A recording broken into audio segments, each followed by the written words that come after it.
Hey everyone, welcome back to the Echelon Podcast, where you either get it or maybe you don't. I'm your host, Adam Zimmerman, coming to you from the great state of Michigan. Sea level, baby. I'm here with my co-host, James McCabe. James, what's up, dude? Not much at work today, hence the conference room. So taking my hour break to get a nice podcast in. Um, yeah, had a great weekend here. Lots of racing here in the greater state of Colorado. Sorry for anyone who's a Michigan fan. Um, but yeah, had some in real life racing and had some virtual racing that we're definitely going to talk about. I do want to share a photo that was from the race I did on Saturday.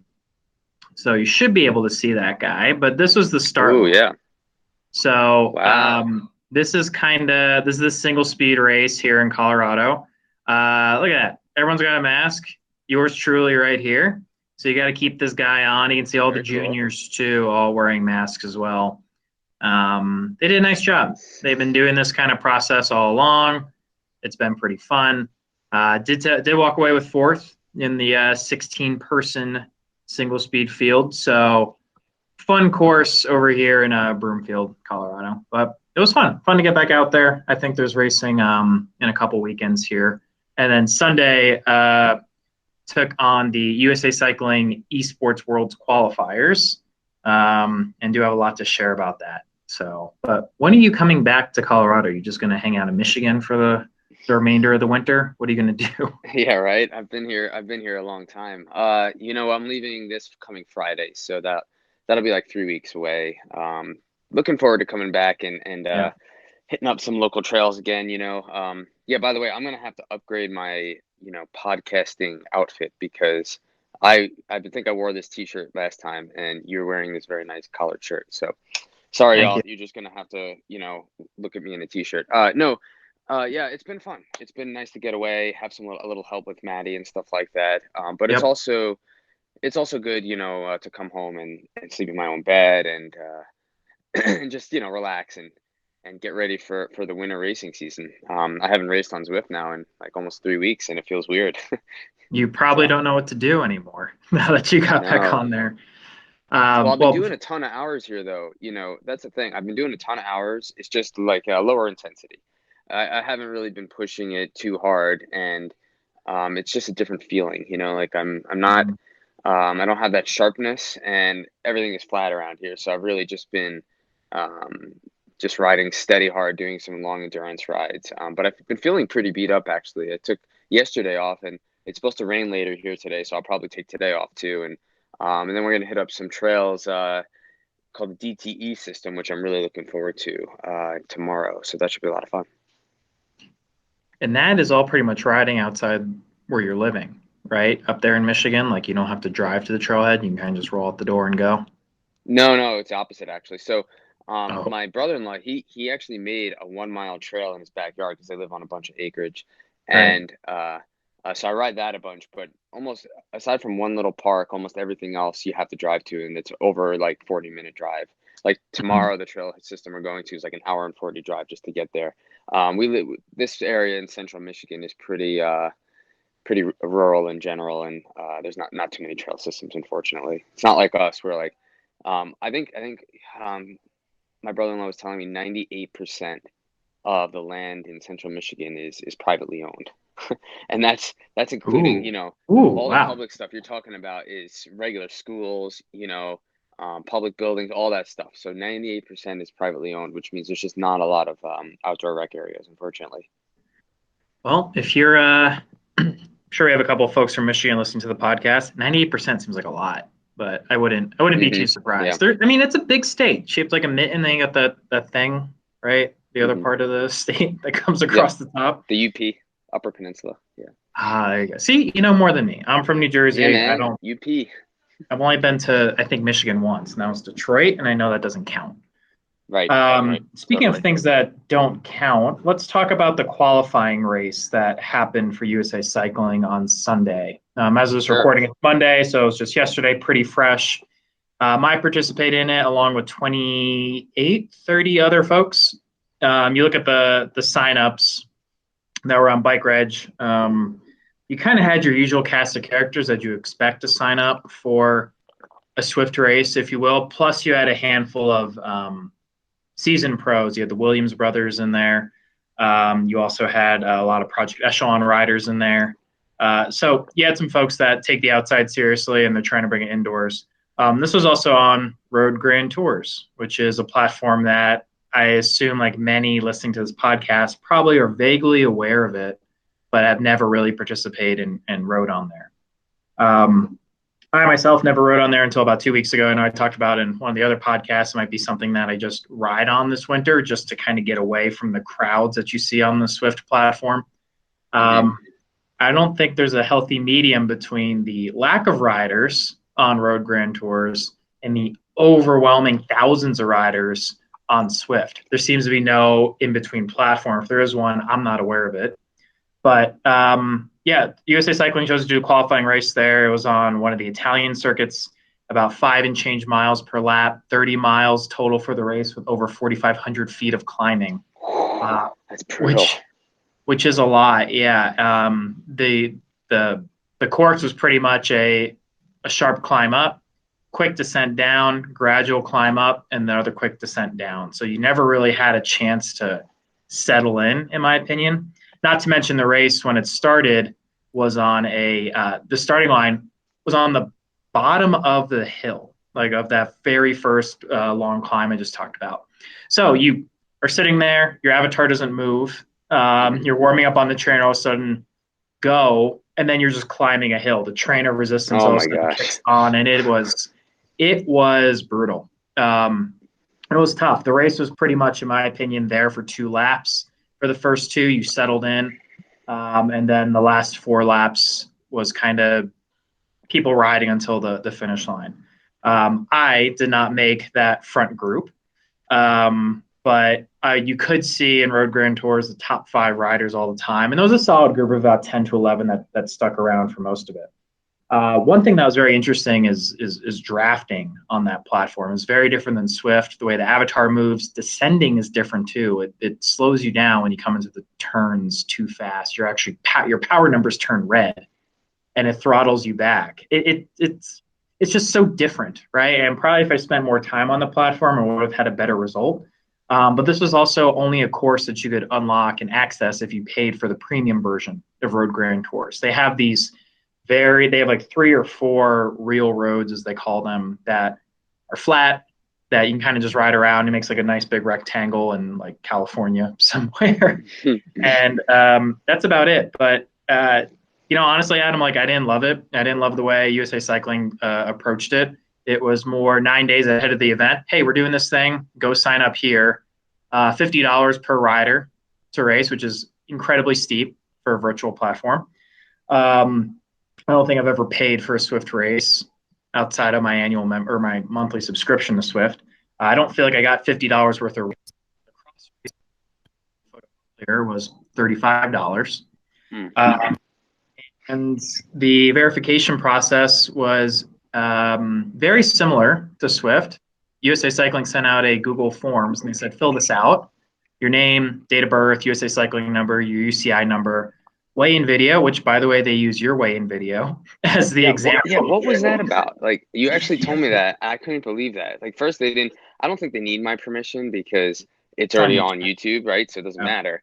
But, like, you could have at least let me know, USAC, like, hey, we're using your weigh-in video. Yeah, like, I had, like, 50 views, and it went up to, like, almost 700 just from people watching me weigh in. So that was interesting. But at the same time, I'm like, hey, that's pretty cool. If I did it correctly, and it's going to help other people do their weigh-in correctly, then that's awesome. So you're the gold standard, Adam. I am. I guess so, standard.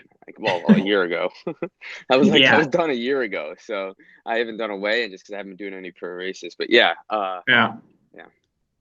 Did the weigh-in video. First did it wrong because I didn't wear socks. Socks were mandatory. Weight was still the same, ironically.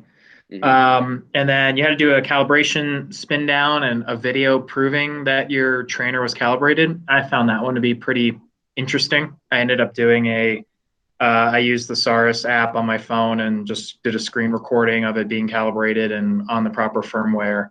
And then also used my other phone to record myself doing the spin down on the bike. And That didn't seem really that great. And the best part for file verification, Zada asks for your fit files, your 1 second, your 5 second, your 10 second, like all those different files to review. Mm-hmm. All USA Cycling wanted was a link to my Zwift Power profile. Hmm. So they're going to use your Zwift Power profile to verify your Road Grand Tour's performance. I So using a different platform and the data on that to verify you on another platform. Hmm. in theory, that's how it read to me, and that's how it looked. Again, it's very non-transparent how that verification process is going to go, but seemingly those that walked away with a top 5, top 6 finish in the races, both the men's and the women's race, which was the same distance on the same course, which is pretty cool. It's kind of assumed you qualified for the team pending any other verification. Um, I think it was pretty interesting looking at, because you have the women's U.S. national champion on your team, on your Evoke team, and then the men's U.S. the current Zwift national champion, I guess would be the right way to say it. He did not race on the Hmm. Road Grand Tours platform. Other teammates of his were there, so kind of Well, like the that's usual odd. suspects were there. It was odd. So we'll see what ends up being the world squad, but the women's Zwift U.S. national champion, such a mouthful. She raced. Looks like she got eighth, I think, on the Yeah, platform. Angela got So eighth. Yeah. yeah, she got eighth. So pending verification, she might bump up into that top 6, depending on something happens there. But interesting that the men's national champion just didn't show. So we'll see what the world's team ends up looking like. That you're not going to race on Road Grand Tours, you're going to race on Zwift. Hmm. But yeah, I mean, it's tough when you have spent so much of your online racing time on Zwift and then asked to go to another platform. I do think Road Grand Tours is probably the most viable competitor to Zwift right now. But again, the gap is it's too big. Like, just the gameplay is just too far off.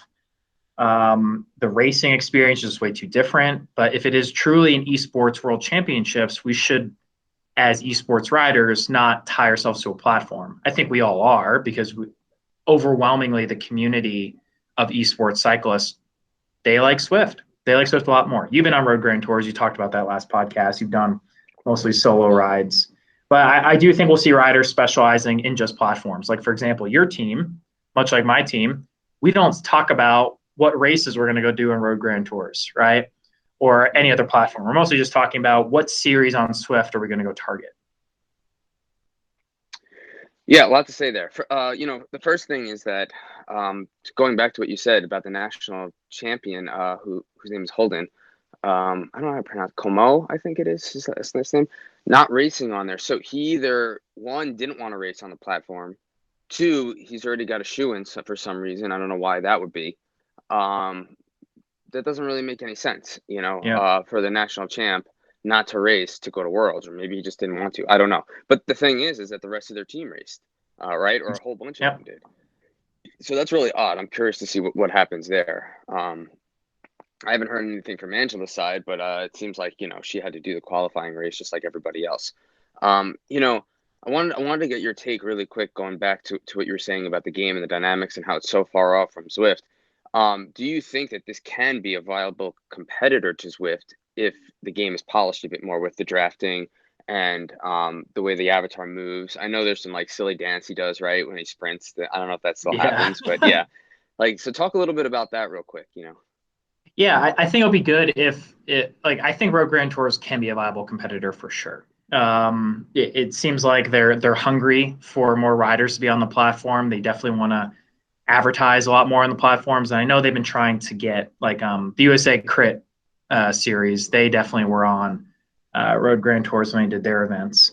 I think just get a little more dynamics there, but I also think the rider onboarding experience needs to be a little bit better. Zwift does a really nice job of saying, welcome to the game, welcome to the world, ride through here. Eric Min talked about this on the Zwift cast, I think their 90th episode that released maybe a week or two ago, that especially during the pandemic, rider onboarding is the most important thing. That's your revenue in the door, getting people excited to be on the platform, feeling comfortable before jumping into a race. Admittedly, I've not spent enough time on Road Grand Tours, but the scenery isn't there. I don't feel like I'm riding in like a virtual world. I feel like I'm riding in a video game, which Mm, is, I know it sounds silly, but it's two different things, right? Like when I'm riding on Zwift, I know I'm in a virtual world. I don't really mhm, feel like I'm playing a video game. I feel like I'm immersed with other riders and we're all racing and we're all riding in the same experience.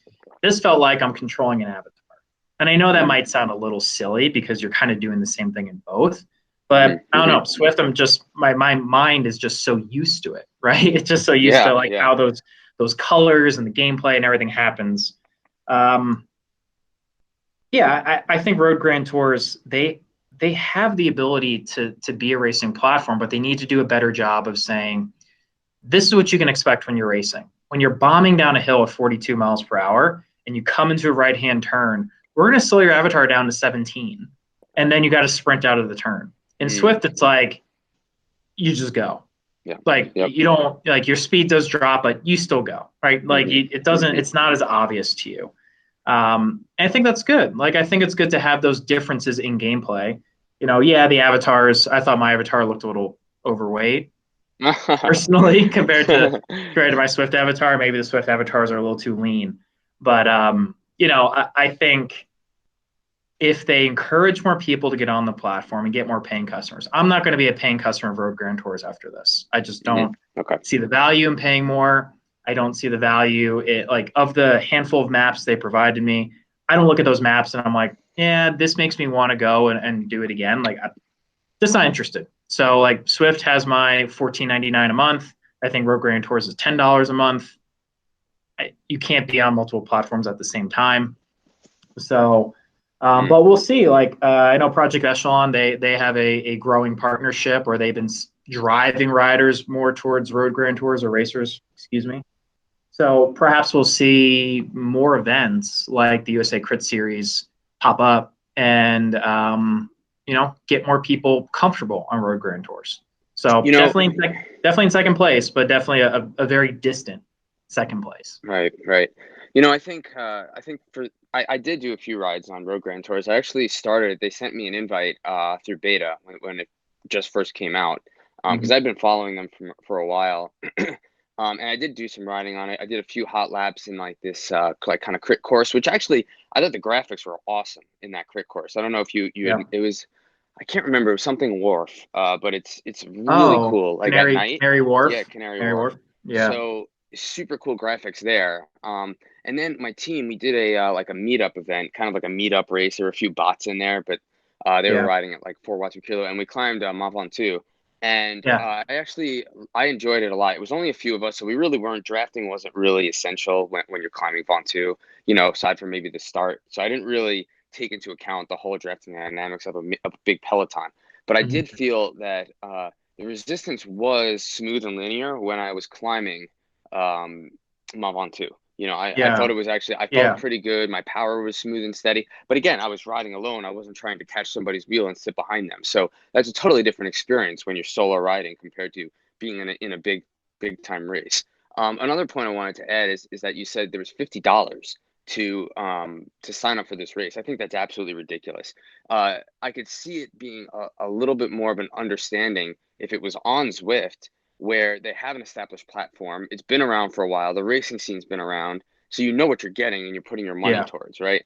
But Yep. there's been almost no announcing for any other races. There's been really nothing coming out for RGT except for this big event yet. So nobody knows what to expect. So paying money for something when you've never actually seen the final product, this just seems ridiculous. And $50 is insane. I mean, how much was your cross race? Was it expensive that you just recently did? It was $35. Like that was it. 35 bucks. That seems at least a little bit more understanding. And I think like USAC had a little note, oh, this is going towards developing the game more or Yeah. developing, racing and announcing. Well, what do you mean announcing? Like who's announcing what? And where's this? Right. I think that was just a ploy. I think $50 is a lot. But then again, they didn't get many people. You said there were what, 30 people in the race, right? I Yeah. mean, And I that's think, not. yeah, like 30 people. And I think three of them were the following cameras that are on there. And I think Hmm. the women's race, you saw maybe 20 people at most. So like, yeah, I mean, a couple thoughts there, right? I do think you will see, I can envision a world paying for a Swift race. I don't see myself paying $50.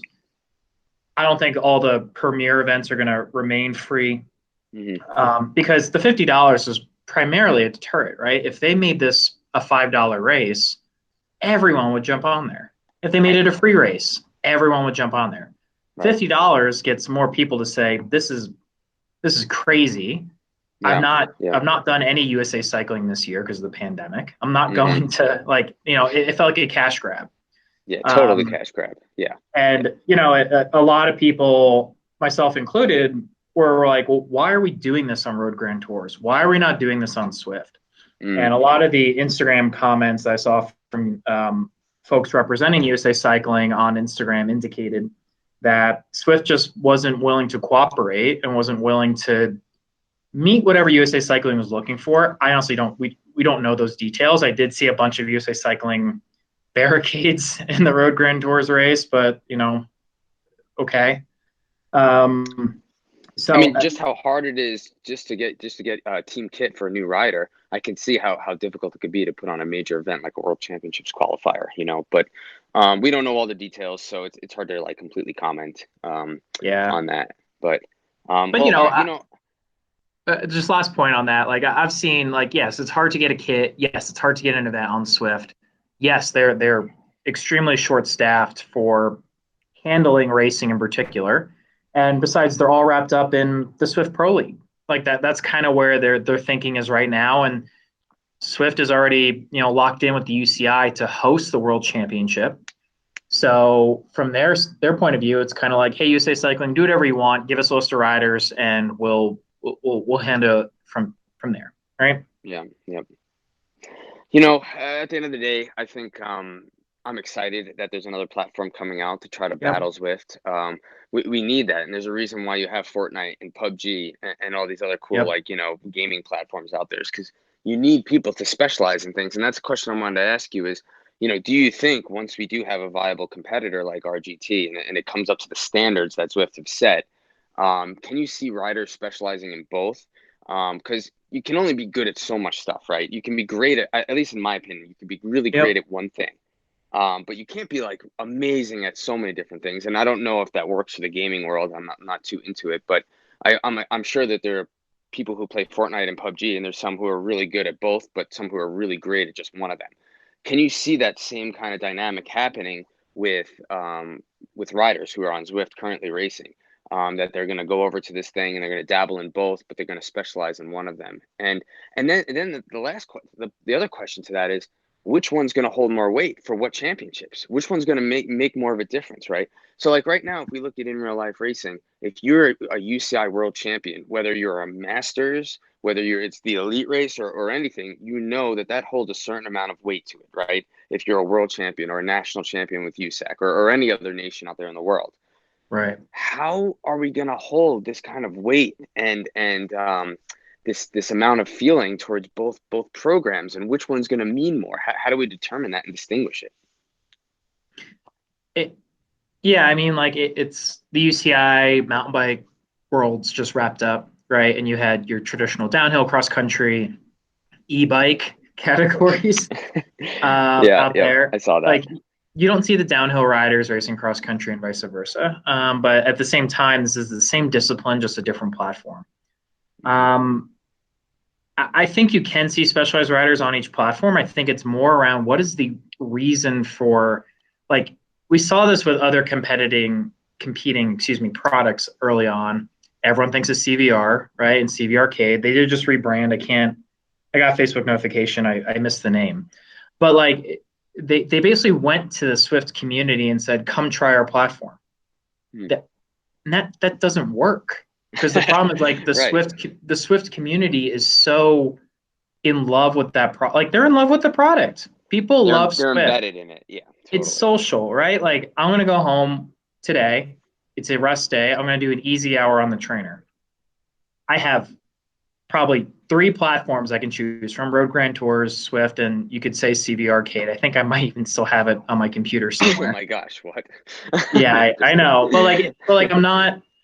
I'm not gonna go hop on Road Grand Tours. I'm not gonna go hop on CV Arcade. I'm gonna hop on Swift because I know I'm gonna get on there. I'm gonna get ride-ons. I'm gonna get messages from friends. It's gonna post to Strava smoothly. People are going to comment on it. I'm going to see people on there that I know. I can ride with people on there that I know. Road Grand Tours, I didn't see any of that, right? Like I Mm-hmm. recognize a handful of names from the race on Sunday because they're from Zwift. I didn't see anyone on there that's like, wow, this guy's a Road Grand Tours champ, right? Mm-hmm. Mm-hmm. So But I think, yes, you can see teams straddling between both. And I hope that's a world that we come to because we can't just always be on Zwift for obvious reasons. But I'm not convinced yet that Road Grand Tours is ready to really poach the community yet. mm-hmm. I think they got a little bit of ways to go. And Mm-hmm.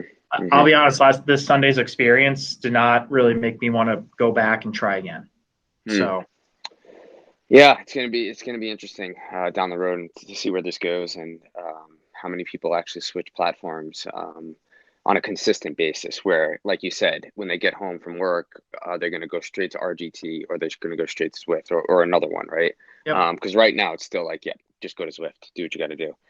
Uh, all right, moving forward, man. Let's talk. Actually, the first Zwift Pro League is today, right? What time is it at? Because it's 1:20 right here in Michigan now. I think it's happening in a little bit. I did just get a Wow. bunch of notifications of people starting in the pen. So yeah, the event's going on. I'm actually in the team managers are actually, it's nice. They added them to the events now in Zwift. So 1250 is the men's race here. Um, Titans Grove. We have the Hilly QM and a QOM and a Volcano KOM, excuse me. 31 miles. Man, got 93 people registered right now. So Okay. you got all the big teams here. You got all the big names. It should be fun. Like I think it's gonna be a really great series. Um,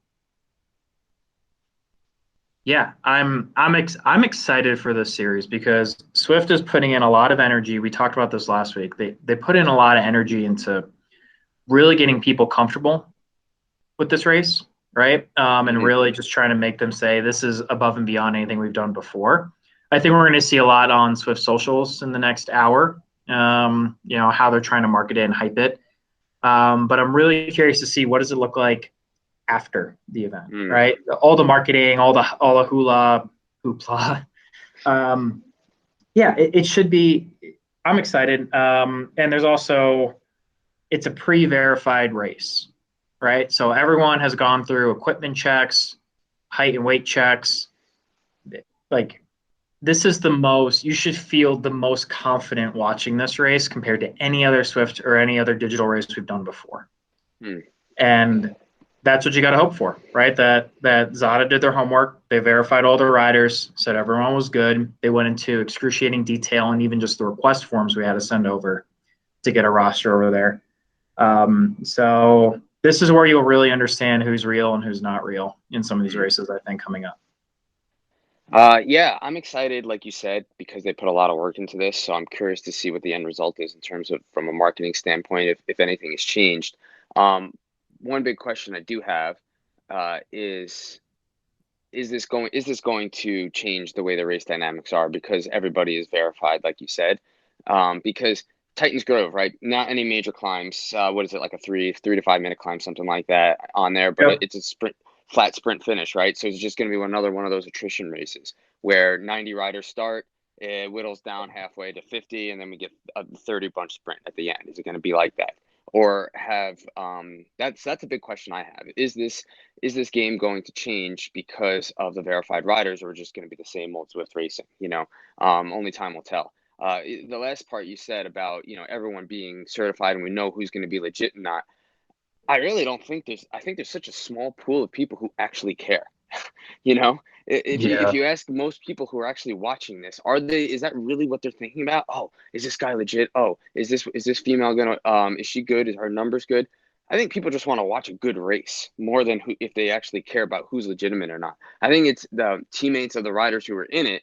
When they see someone else winning, they want to know who is legitimate and who's not, right? And maybe there's a few like big fans out there who want to know the legitimacy of riders, but in general, I think that they're thinking about the wrong way. They've done all of this verification to make it so legitimate, and they're pushing it out there and making it more transparent, which is good. We need that. Don't get me wrong.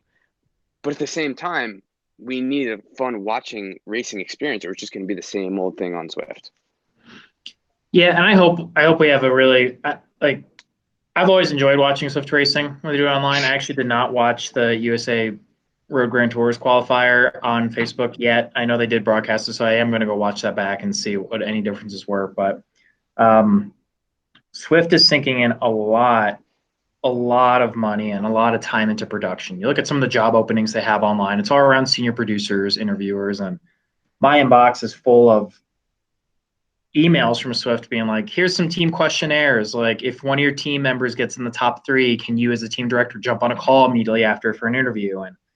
And this is stuff that we're going to see probably more of, especially as I think you see the e-racing community really explode on Swift, and they keep trying to distance themselves from the competition. I know we talked about that a lot earlier, but these are all strategic, right? They're not just doing this because this is a fun thing to do. No, they're doing this to really market the capabilities of Swift as an e-racing platform, period. But what about the racing dynamics? Do you think it's just going to be a bunch sprint at the end? Today? Yeah. Yeah, I think so. I mean, But do like you see that, what I'm saying though? So yeah, like they're pushing this everything to market it differently, and they're adding more things in there, like a team manager's, director's position, so people you can, watch your riders a certain way and this and that. But is the game going to change because of verified riders? That's the question I have. I say no. no, I think you're just going to feel better around, Mm, in my opinion, like what I'm watching. Again, as someone who knows the game and knows the riders on the platform, what I'm watching is the best of the best, and they're as verified as they can be. mm. As my mom and dad watching this at home, if I sent them the link, they wouldn't know, right? They wouldn't Right, care. right. Mm, Um, but every rider is required to have a webcam on, and there's a separate okay. meeting happening where the webcam's on. It's recording them the whole time, and instead of riders, it'll be a way for them to tap into that video feed, show it on the YouTube channel or the Facebook feed, and be like, Mm-hmm, look, here's Adam. He's the avatar in the game. Here he's racing. He's currently sitting in this position. Here's his heart rate, right? So mm-hmm, mm-hmm. I hope it works. But again, it's us, like you and I, watching the race. That's not going to grow the community. It's the people that are never have I ever's watching this and then being like, cool, yeah, I'm going to give it the $15 and I'm going to go ahead and I'm going to race. Mm, Um, gotcha. and All that's what's right. really going to happen. Yeah, we'll see. I'm interested to watch it. Hopefully I'll be able to tune in, but we'll see. Depends on Maddie. um, the last thing I want to talk about today is really the new Canyon bike upgrade. It seems like this is one of the next best things on Zwift in terms of a bike upgrade. Is it really worth it? I know GP Llama did a video on it and showed that it's like 0.68% better or faster. Yeah. Does that make a difference? I don't know if I've said this before, but I mainly just go by what looks good. If they're all fast and they're all like within a close percentage on game, I just look at the best one that looks good or matches my kit. And right now that's like the Felt road bike. It's all white, Oh so it yeah. matches my kit well, and that's why I use it. Yeah. I mean, it for the at least for the Premier League, right? You can't have the Tron bike, you can't have a TT bike, and you can't have the disc wheel. Everything else is fair game. I know a lot of people were racing the Tarmac SL 6, 7. I don't know how many Tarmacs there are now, but that was kind of that was like kind of the thing they were using, or even the Venge in some events. Yeah, I think the bikes are not different enough in the game. Like, I'm sure everyone's going to be on this bike. It only costs so many drops.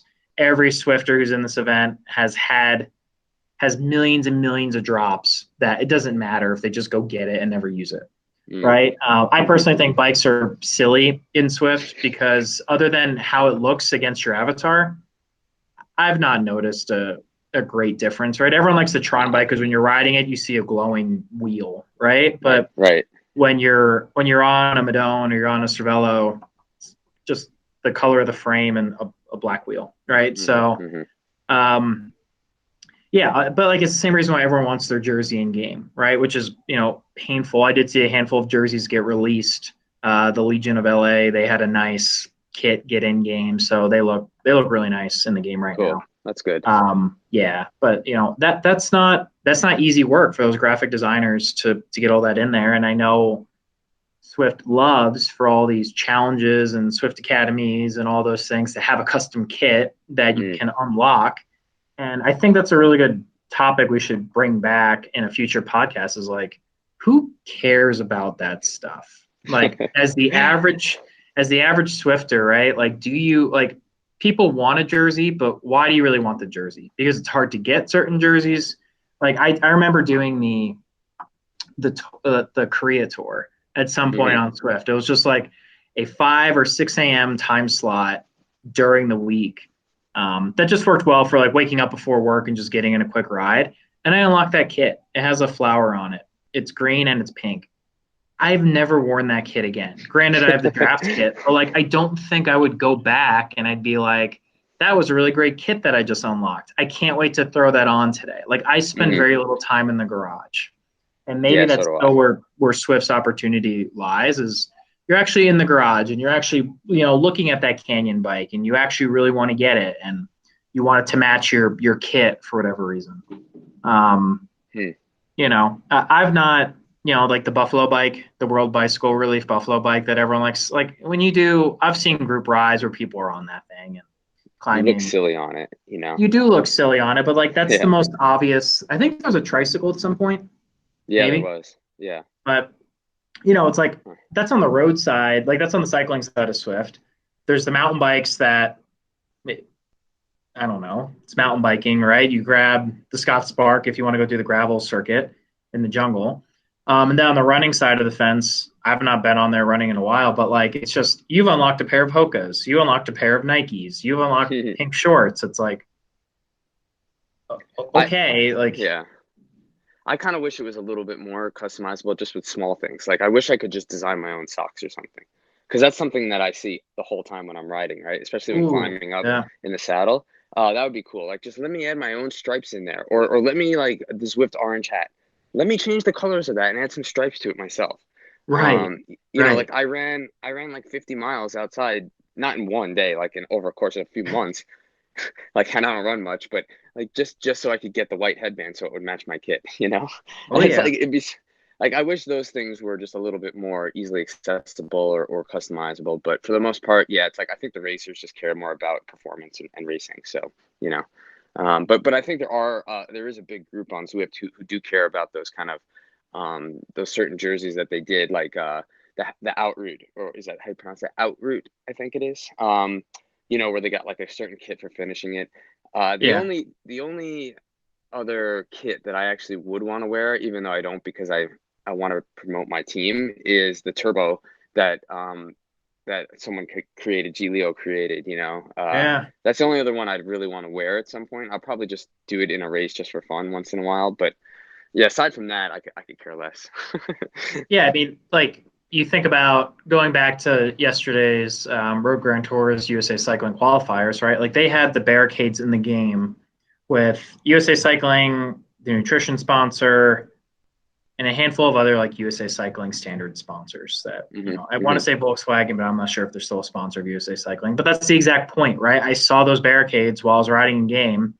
I saw the USA Cycling logo. I'm like, oh, cool. It's all just a bunch of USA Cycling stuff. And I kept riding.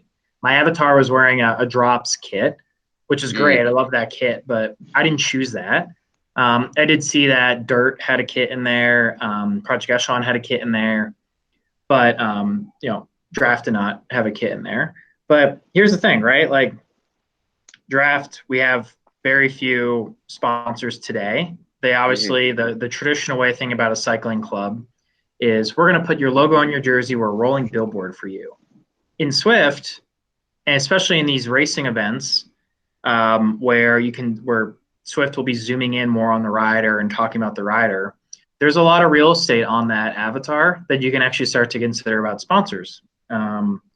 We just know how hard it is to get an upgraded kit, and I know that's not.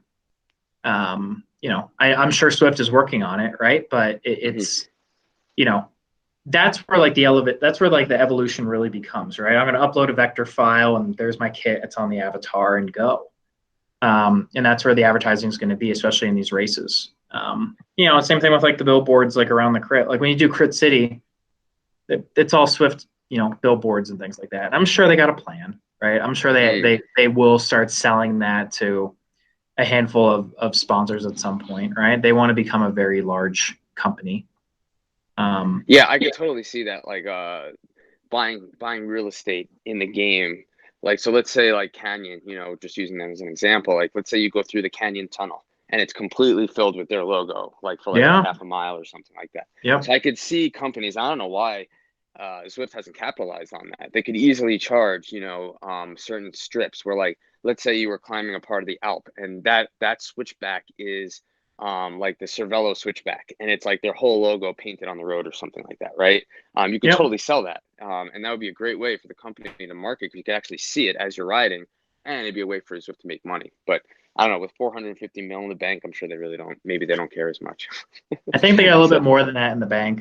Yeah, that's the other yeah. thing too. The Premier League, right? There's money up for grabs, equal payout for men Hmm. and women, which is great. And it's no small chunk of change. So, but yeah, that's not something that motivates my team, and that's not something that Hmm. motivates me to race on this platform. It's not about money. It's about just the community, right? And establishing yourselves as one of the best riders in the community, Hmm. Hmm. which is, Totally. I think, the biggest gap the other platforms will have to come across. But Cool, man. Should we end it there? I think we kind of covered a lot. So excited to see what's going to happen today in the Pro League. And yeah, hopefully this will be up right after that. So yep, yeah, I think we'll spend the next podcast probably talking about the Pro League. What did we see in the race? And then maybe grab some rider feedback too about how they thought the event went. cool. And for all our listeners out there too, I did an interview with one of my teammates, Monilee Keller, and we spoke about her take on women's racing on Zwift and all about that, which is really cool. So I'll splice that into this podcast and hopefully get that out soon to everybody. Awesome. Well, Adam, we miss you here in Colorado. I'm tired of looking at you virtually. Maybe we can actually do this in the same room, socially Yeah, distant, man. of course, but I think that'd be fun. Sure. Let's try it out. Cool, man. All right. We'll talk All right. soon. Take care. Take care, everybody. See ya.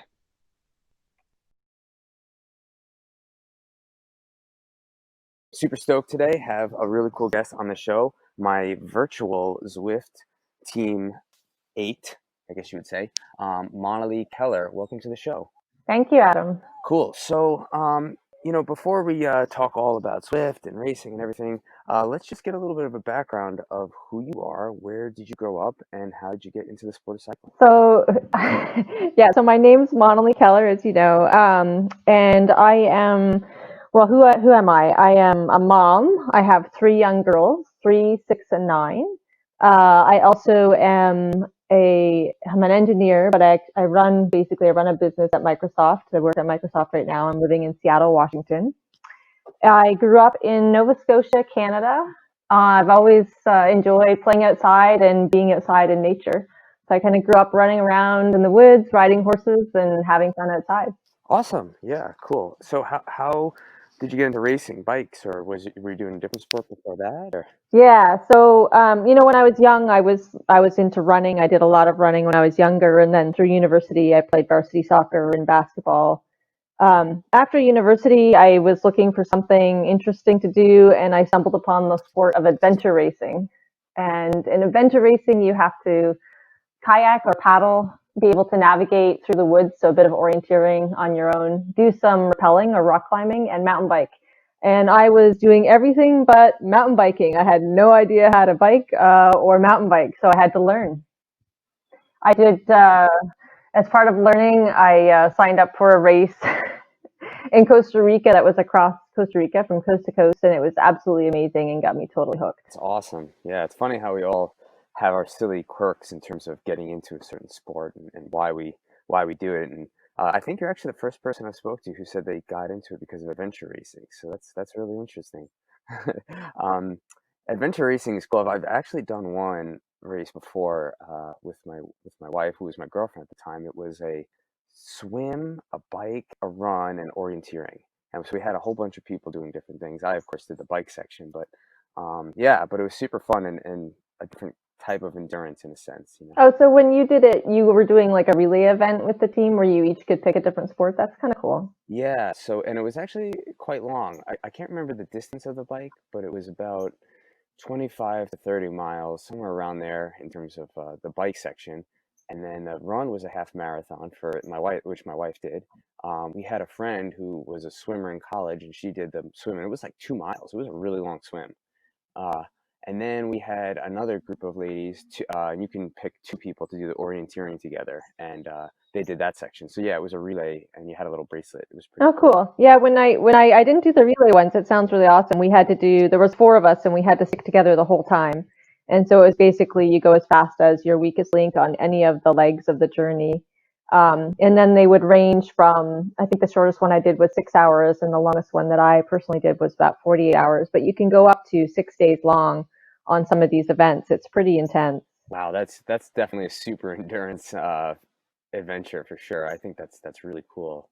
Maybe one day I'll try another. But yeah, so let's really get into the meat and potatoes of why I brought you on, and that is to talk about Zwift. So let's set the stage for everyone. And how long have you been on Zwift, and how did you get into it, or how did you hear about it? So I got onto Zwift about a year ago, and actually kind of stumbled into it a little bit.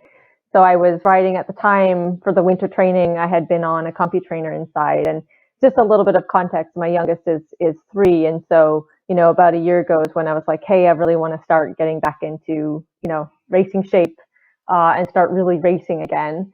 And so part of it was just how am I going to do this over the winter? And I was really bored of doing, training by myself inside all the time. And also I was kind of bored with my CompuTrainer because I've had it for so long. And so we we're looking at trainers and I was talking to my coach and he suggested the kicker. So my husband got me a kicker for my birthday last summer. And then I got it hooked up in October and set it up. And so that's that's how I discovered Zwift. I kind of just and once you get the kicker, you're like, well, what do I use to ride this thing? And it's like, oh, well, Zwift is the platform of choice. And I was like, okay, but it's pretty awesome. I really love it there. So when you first got on there, were you just kind of tooling around, or was it you just jumped right in with 2 feet to the racing scene? How did that transpire? Well, when I first went on, I just kind of rode the first time, but then I discovered that they had these group rides, and I'm a pretty social person, as you know.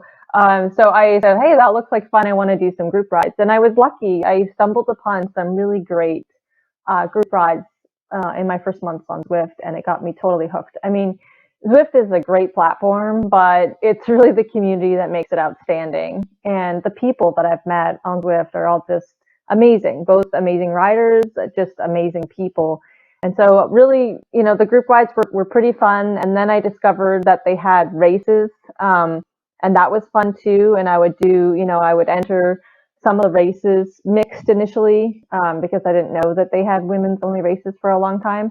But yeah, I didn't do racing right away, but I did do it to just kind of push my limits and test my fitness from time to time. Probably my first one was maybe December of last year. Very cool. Yeah, social is an understatement. I think I wish your name was Kathy because I would call you Chatty Kathy, especially on my streams, which I love though because it's so motivating when I have somebody who's constantly writing me messages personally when I'm live streaming, and it really helps push you a little bit harder knowing that a few people are watching you out there. So keep it up, keep the social up for sure. Thank you. You know, in terms of the racing scene, so I really want to get your take as a female and what the racing scene is like. Tell me the good, the bad, the ugly. Tell me all of it, because you know I have my own perspective because I race against 99% of the time against guys, and for the most part, there's a certain dynamic there, but I'm sure in women's only races and it's much different. And in a sense, this is a growing sport in general, whether it's on Zwift or another platform, but it's going to constantly get more popular. So I want to know, and I hope we can inform our guests or the people that are listening what it's really like currently for women on there. I think it's actually pretty amazing. What I have found with the women's races is the camaraderie and the chat, at the start line is it's fun, it's inviting, it's supportive, it's encouraging. I've gotten to know, like virtually know people through the races and met a lot of amazing women, or gotten to know them a little bit better through just doing the races, and honestly through just kind of exchanging like a little bit of chatter as we're sitting at the start line, and then of course commenting on each other's races afterwards through Strava and stuff like that. But I find it very supportive, and I find the camaraderie is a lot stronger in the women's only races. If I'm sitting in a race pen with a mixed group, there's not as much chatter. Although I might be chatting a little more than others, but it really, when you're in the women's only races, you kind of notice that chat that's happening before the race starts, and some of it's just us wanting to be social, and some of it's people who have nerves, and it's a way to distract. But whatever the reason is, it's fun, and I think it makes it fun because I look forward to like coming back and having a little conversation with some of these girls before the race starts, and then we go out and we push each other's limits, and we race as hard as we can, and then we come back another day and try again. That's interesting because, in the men's races, I found that and I've been doing it, I think almost since beta, but in the last year or two, it's become pretty serious for a lot of people, and some people never talk, and then usually there's a lot of chatter in the pen when you're waiting, but then I notice, and it's unfortunate that a lot of unless there's like two people having a conversation about something like about something totally different about the game, it's usually negative comments that are like, "Oh, is that guy legit? Oh, that guy off the front, no way. Oh, we need to flag him." Do you see those same kind of things going on, or are the women a bit more quiet, or do they chat during the game? You don't, and you don't see a lot of chat in the game. I personally don't chat when I'm racing. I can't actually figure out. I can do a lot of chatting when I'm not racing, but when I'm racing, I'm like I can't actually take my eyes off. I'm still learning, I think, how to draft, and I think that's part of it for me. So I have to be pretty focused on the blob around me, but you don't see the negative. You don't generally see much chat during the race itself, and you really don't see. I actually can't remember seeing any negative comments in the chat. Not to say that it doesn't happen outside of the race on other forums or other media, but in the race itself and in Zwift, like, you don't see that kind of a negative chatter. That's interesting, and I kind of wish it was like that more, where it was just about the racing and not about legitimacy. And of course, people are always going to talk after and before races, but it is a bit distracting. Sometimes I feel like I just want to turn my chat off while I'm racing, and just focus on the game. But then I feel like I'll miss something important if a teammate says something to me or something, so I leave it on. Um, do you how do the races pan out a lot? Is it similar to the men, where it's attrition, people get dropped off the back, and then it's a bunch sprint? Or do you find there's some breakaways in some races? Tell me a little bit about the race dynamic. Yeah, I think it really varies depending on the course, and I'm sure it's the same. But if it's a flatter course, then you will have some people pushing the pace to try to break it up to reduce the numbers in the sprint, and it really depends on who shows up, right? And so I will admit openly that at least I feel like I'm a pretty defensive racer. I am trying to, and I'm working on trying to be a little bit more offensive in my racing and do some of my own things, but I'm still a pretty defensive racer, so I kind of follow what the people in front of me are doing. And if you have certain riders there, then they might go on the attack to try to break up the field early to reduce the numbers for a bunch sprint. If you have a climb in the race, there's always an attack on the climb to break up the group and reduce the number that you have in the bunch sprint. Because the reality is that if you're a really strong climber, then you're probably not a really strong sprinter. And so there'll be teams that will have a strategy. Maybe they have a really good sprinter in the group that they want to get to the front, and they'll try to break it up for that person. Or it might just be somebody on their own who has their own strategy to try to break it up, and they know that they'll have time to recover before the bunch sprints at the end. And so, and then there's the climbs like there's races like last week where we basically were riding up a hill for 30 minutes to the finish, and that's just get to the hill in one piece as much as you can. There was a little bit of a break in the pack before that, but then everything broke up once we hit the hill, and everyone just did their own pace up that climb. And so I think it really does depend on, kind of similar to in real life, right? It really does depend on the course. Do you classify yourself as a specific rider, climber, TT, sprinter, everything, all of the above? It's a funny question because, before Zwift, I would have said, yeah, I'm like an endurance rider and I'm a climber, and that's because my background's mountain biking. Um, but in Zwift, it's like, man, once you start climbing with these girls that are pros, you just realize how much faster they are they are than you up the hill, and you're kind of like, okay, well, I'm an okay climber.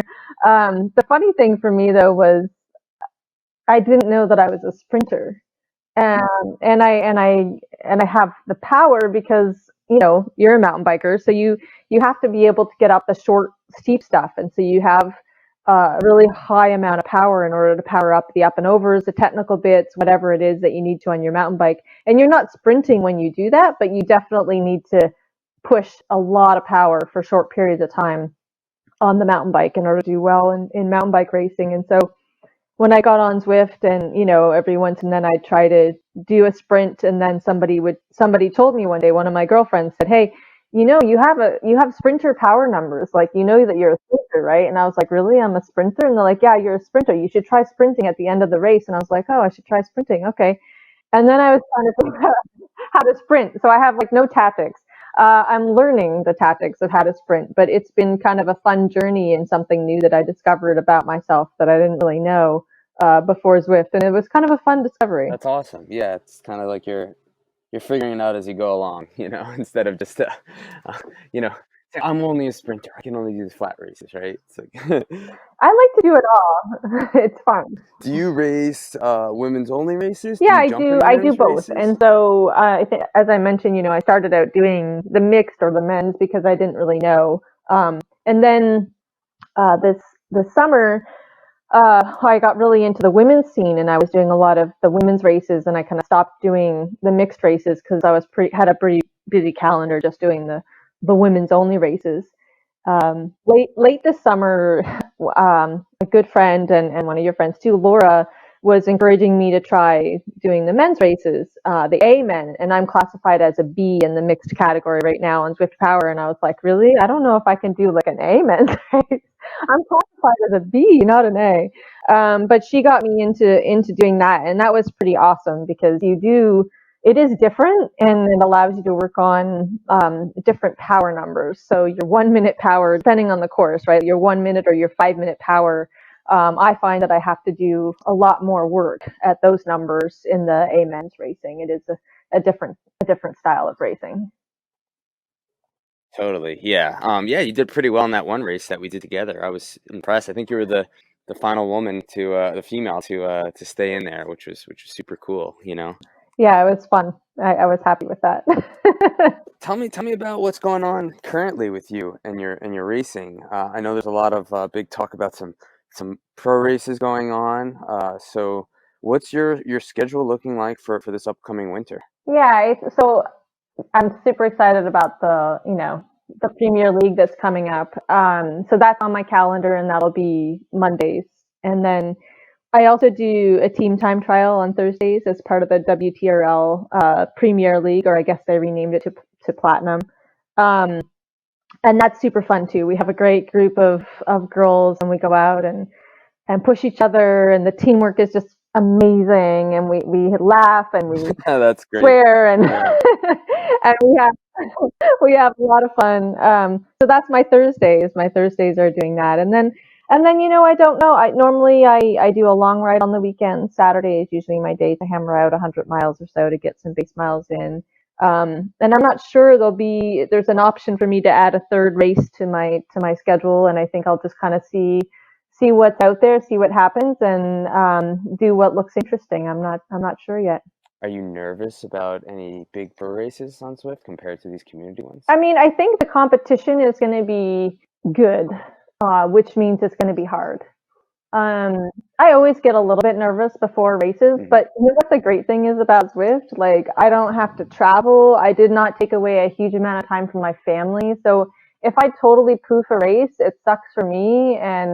Um, but there's always something that I can learn from it, and there's always another race, right, the next week. And that's the amazing thing about Zwift is like there's a lot less pressure, I think, just because, like I said, when I travel for a race, I always feel like I need to do well because I'm taking time away from my family, I'm taking time away from my job to do this thing, so it better be worth it. Whereas with Zwift, it's like I'm walking out into my garage and I'm getting on my bike, and I could do this. I can do this every week. Um, Yeah. so it's different. Like you always get the pre-race, a little bit of pre-race butterflies, but in terms of being nervous, it's not really. It's more just like, let's see what I can do today. I want to do the best that I can do today. Whatever that means for today is what I have. And I always just go out there saying, I'm going to give everything I have today and see where that puts me. And it's different every day. That's awesome. Yeah, and I think a lot of people come on and they hope they get to success really quickly in the game, and but it is a learned trait. It's not just about, pushing power to the pedals all the time. It's about how well you can race, and how you handle, virtually going against people, and when to push and when to sprint. Tell us, you've had some pretty good success. I mean, you haven't been on the game that long. I think what are you ranked currently for female? I think you're up there, right? Yeah, I'm sixth right now. I went down a place yesterday. I know. I mean, okay, well, gee, but but that's huge. That's huge. I mean, that's a huge to be ranked top 10 in the world. That's pretty sweet. So, what would you say? Is it your consistency with racing? Is it a little bit of everything? That's What do funny. you attribute to that? Yeah. You know, like I'm just gonna be honest. I'm not good at tracking these things. So usually I have somebody telling me, "Did you know that you're like number five now?" And I'm like, "Really? I'm number five? How did that happen?" So I don't know that I focus on it, although I do think it's pretty cool and it's like I'm proud of it, right? I think it's hard work. Um, but there is a way, and there's some good articles on like how you can target, specific races to up your ranking and stuff like that. But for me, it really is, I think, about consistency. I show up to the races, I do the best that I can at the races, and I do it week after week, right?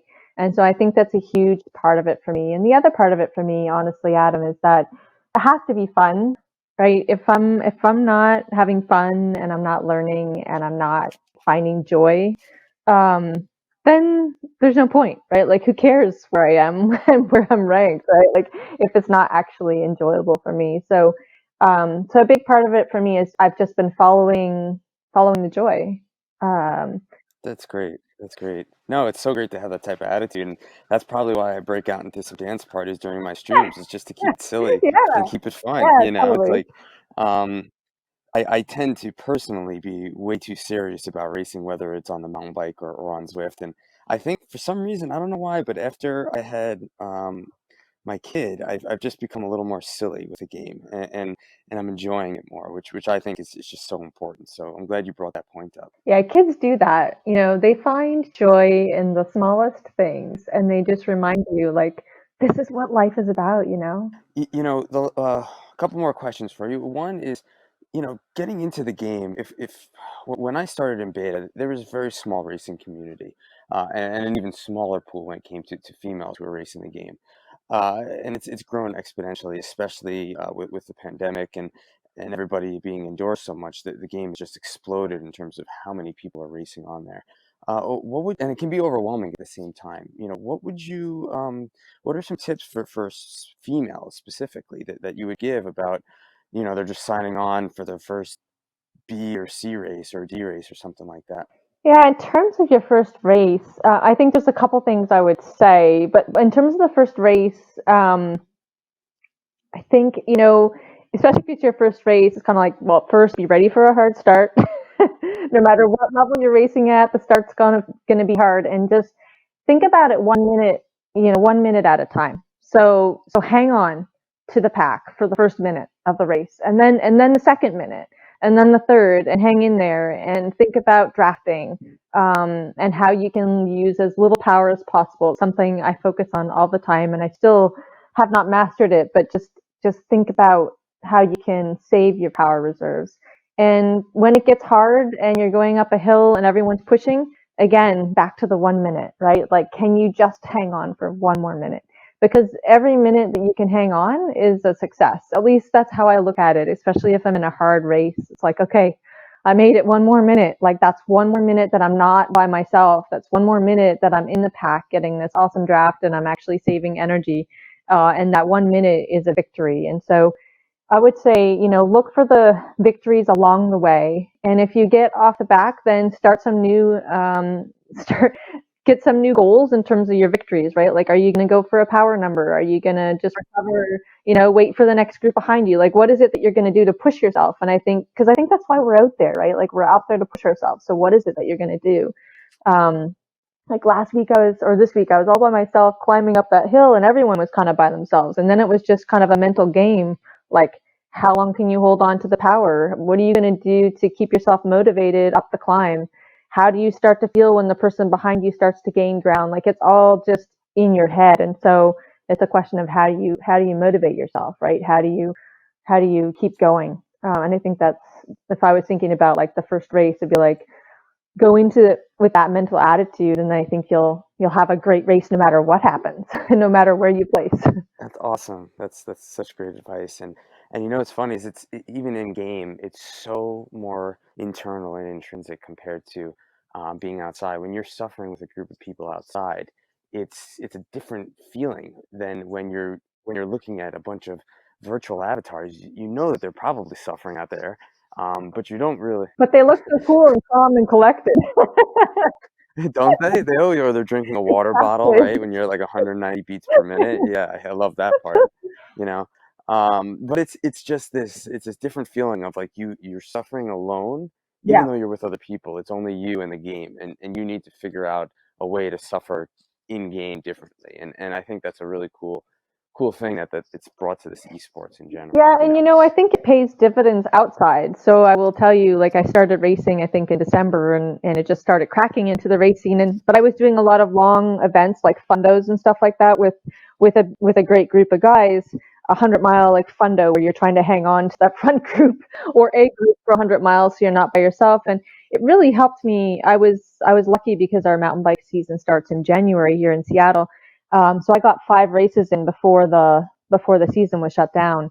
But then when I went outside, it was that mental where you're pushing yourself. It was just like it helped me so much because I had confidence that I could do a really fast start and hold it, and I knew how long I could hold it. And so I was able to just ride away basically, and I knew I could do it because I had the confidence of doing it on Zwift, and I was by myself the whole time. And then you're back into that mental game again where you're by yourself and you're just like, okay, well, how hard am I going to push when I'm by myself? It's all up to me now. And so I found it really does transition to the outside in terms of real life racing skill and mental fortitude as well, which is pretty amazing. Oh, totally agree. I mean, hands down, my fitness is way better in terms of what I do indoors and then I get outside. I think the only thing is I have to focus a lot more on core and strength work, and then my technical skills on the bike, because I'll get out after a winter of racing on Zwift and I'm like, oh wait, yeah, I got to go over this jump pretty fast, or yeah, I got to take this single track pretty hard, and but I'm not too concerned about my fitness as much as I am about the technical aspects of being outside, which is a pretty cool thing that Zwift has done for me personally. So Yeah. Yeah. the last question I had for you, there's as esports grows and gets more popular, there's going to be competitors out there from Zwift, and the first one that we're seeing now is this RGT. I think it's Road Grand Tour Cycling or something. Have you dabbled in this at all? I've done one ride. Okay. What did you think with your one ride so far? I mean, it's different, right? So, and I think as we see these other platforms, that they're going to have differences. Obviously, they have different programming behind it, so the dynamics are different. I think some of the stuff feels more real, but it's an adjustment, and we're all going to have to learn. If we want to compete or ride on different platforms, you're going to have to learn how drafting works, how the whole like how much power to push where, the sticky draft, like all of that stuff, how that works in that game. And I think it's going to be interesting and kind of challenging, probably a bit challenging for athletes to move back and forth between platforms, honestly, because you're going to intuitively race in a way that you're familiar with, so wherever you spend the most time. Um, and you're going to have to really be thoughtful about racing on a platform that's different, and reminding yourself of the dynamics and how they are different. And so I think it adds a mental component to the game that's kind of interesting. And I think it's going to be fascinating to watch that play out as we do some more races on the RGT platform and continue to race on Zwift. Yeah, I agree. I think that's the one nervous thing for me I have, or a little overwhelming at times, is that, like, oh man, now I got to get on RGT and I got to figure this out, and I got to have a whole skill set for this game, and then I get back onto Zwift and make sure, has Zwift changed at all, and I got to, so I guess it's important that we keep our minds open, and hopefully are able to dabble in more than one game as it become popular. But for now, I'll personally just stay on Zwift and do those RGT ones for fun, but we'll see how we'll see how it goes. Monilee, thanks so much for coming on and giving your take on women's cycling and a little background of you. And yeah, I wish you the best of luck this coming season. Thank you so much, Adam. Cool.